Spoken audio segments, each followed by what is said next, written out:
El fiscal no acusava, per això l'ha retirat. Us imagineu sortir del camp a mig partit?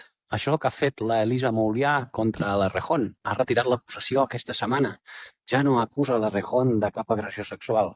Ha retirat la denúncia. No acusa, no hi ha escrit d'acusació. El fiscal no acusava. Per això l'ha retirat. Per què? Perquè el risc ha canviat de banda. Ella diu que és per problemes de salut, per temes de mitjans de comunicació, que no vol sentir-se exposada. No ho crec.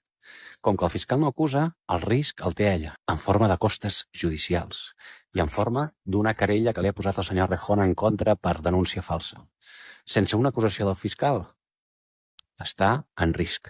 La senyora Moulià està en risc de que li posin les costes i que la querella que li ha posat de Rejón prosperi i la condemnin per denúncia falsa.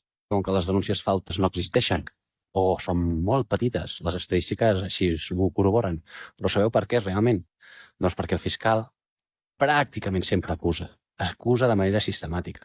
I si el fiscal acusa, vol dir que hi ha indicis. I si hi ha indicis, no pot haver-hi denúncia falsa. Per això, encara que absolguin a molta gent en aquest tipus de delicte, mai hi ha denúncia falsa, perquè el fiscal ha continuat acusat fins al final. I encara que hi hagi una absolució, no és denúncia falsa.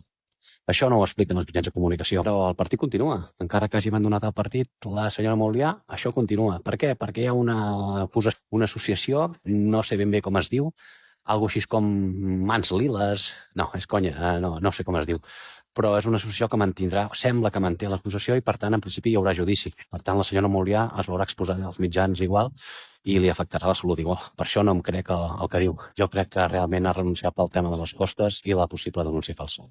En fi, ja veurem com evoluciona. Salut!